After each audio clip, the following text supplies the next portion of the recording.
I recently got a question on what are the wrong reasons to declutter our clothes, and as someone who loves to talk about decluttering and how we should declutter and the benefits of decluttering, I think it's important to also talk about when we should stop or pause before letting something go.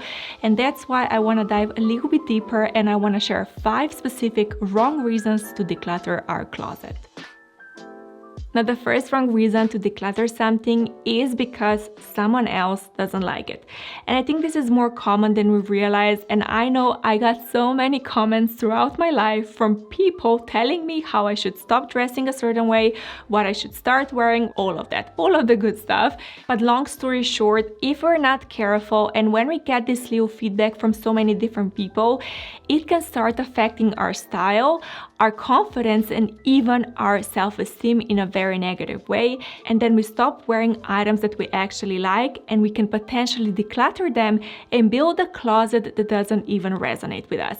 And I actually have, unfortunately, I have a perfect example to share here with you, and it's from my sister, which she gave me her permission to tell you this story because she said, Kim, you can tell them everything because when I was in that situation, I wish someone would tell me this. But pretty much when she was living with her ex-boyfriend, which he's an ex for a reason, he didn't like the way she dressed. So his first tactic was to be very direct. He went to her and he said, I want you to wear something different. I don't like this. I think you should stop.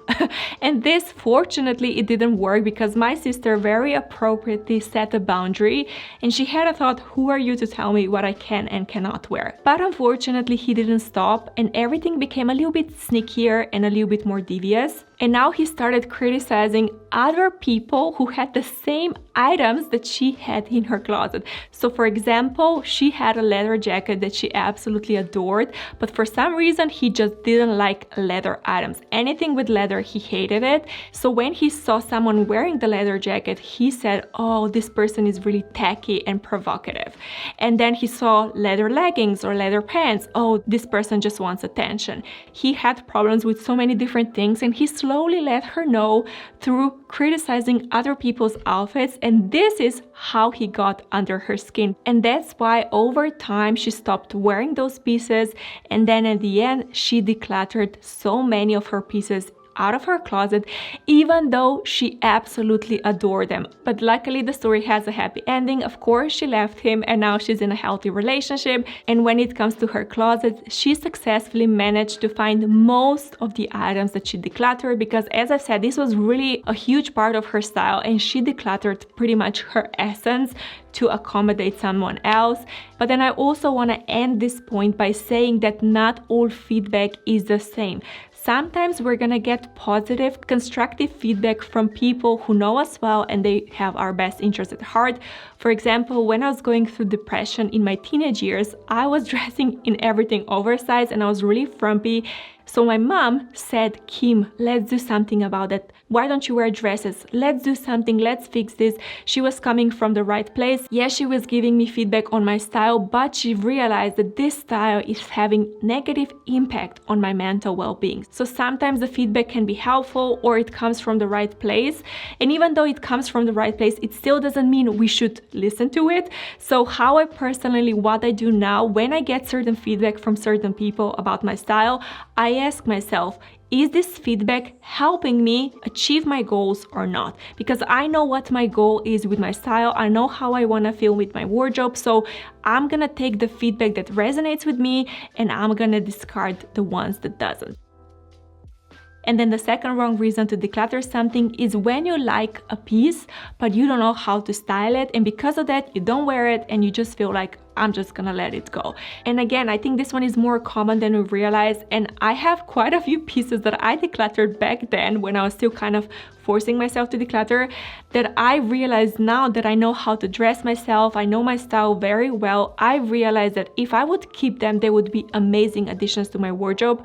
But just back then, I didn't know how to wear them properly. The best example I can give you here is my denim skirt, because if you remember, I was really debating to decluttering that item because I just kind of didn't know what to do. But then I created a challenge for myself and I also made a video on how to style a denim skirt, and I wore it the entire week. I think it was in the spring.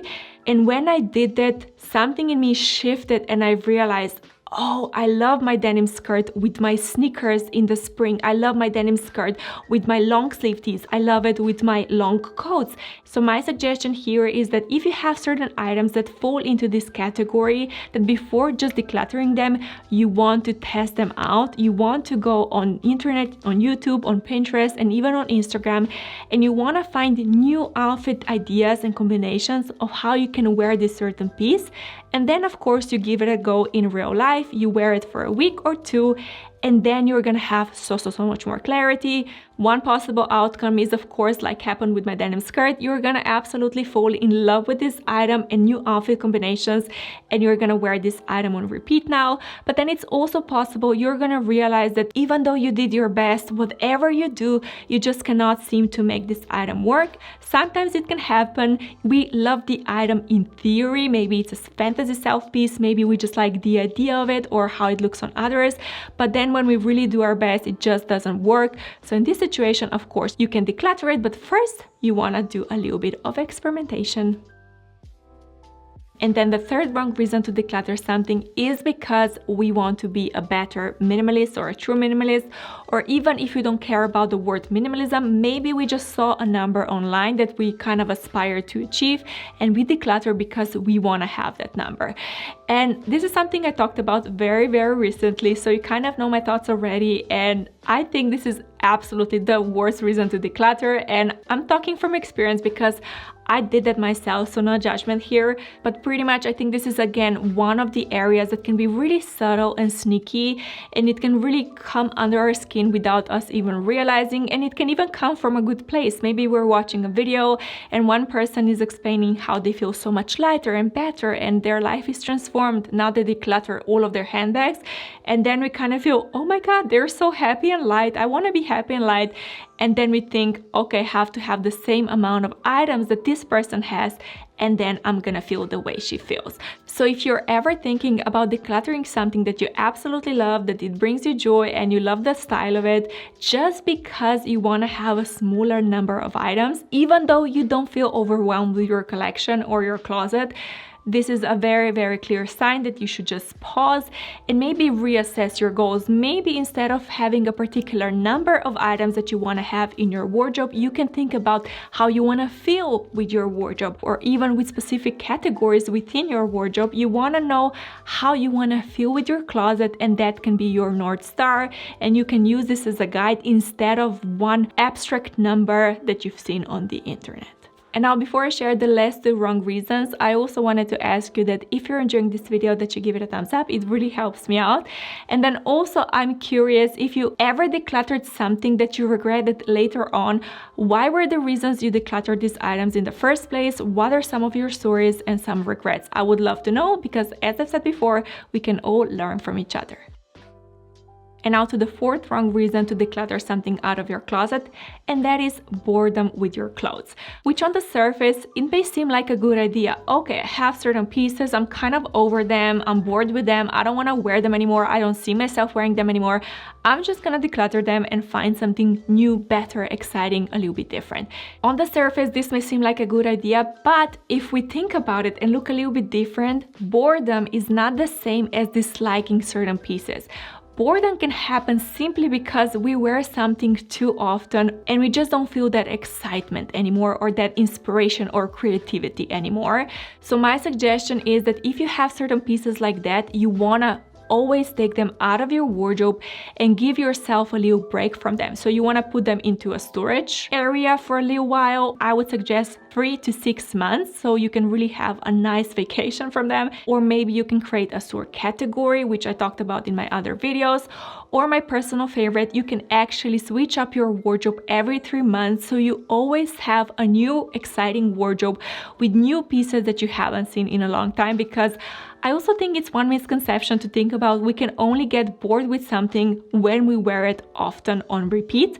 But I honestly think from my personal experience that we can also get bored with with something that we see all the time. So if you have an annual wardrobe with items that you kind of see all the time, even though you don't wear them frequently, that is also a possibility. You kind of feel uninspired and just a little bit, as I've said, bored. So as I've said, before decluttering these items, you want to take a little break from them, and then you can reassess and you can see, okay, do I feel excited about them again because now I kind of miss them? Or maybe you're gonna realize it wasn't even boredom, but you genuinely don't like these certain pieces, and then you can declutter them without regrets and without guilt. And then the fifth strong reason to declutter something is because it's not 100% yes, which again, I think it's very common in the minimalism community or decluttering community, simple living community. We kind of have this idea that if it's not 100% yes, it's a no, which I do like, don't get me wrong, especially when it comes to shopping. When I'm parting with my money and I'm bringing something new into my closet, of course, I want to make sure it's a perfect time for me. And I also love this when it comes to my schedule. I want to fill my life with activities and things and people that I absolutely love, that I enjoy.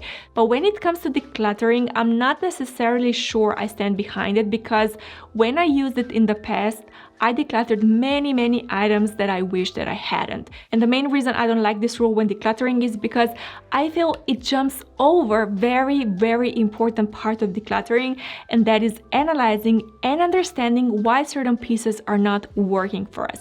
So if you have a piece and you feel like, is this a yes, 100% yes, and the answer is no, it's not, and then you immediately default and you just declutter it and you don't want to think about it, you're gonna miss out on valuable lessons, and you might potentially buy similar pieces in the future just to declutter them again or never wear them again. So now with all of my maybe items that I'm not sure about, I do multiple things. The first one that I ask myself is, how can I make this item 100% yes?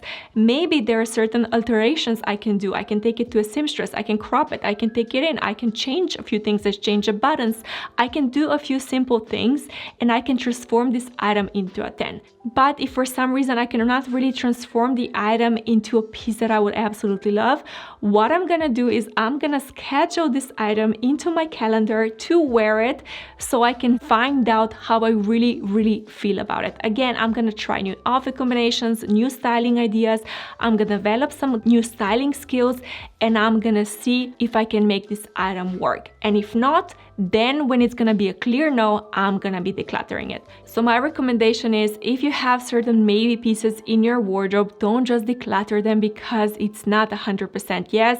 You can still find ways to kind of make it work, and if not, you at least want to learn the lessons of why specifically you don't like this certain item, why specifically it doesn't work on your body or for your lifestyle. Pretty much you want to experiment and analyze with your maybe items until they either transform into a yes or into a no, and then you know exactly what to do.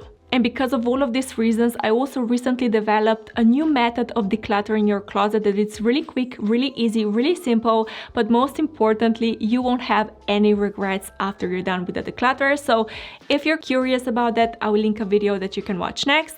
Thank you for stopping by today, and I will see you next time.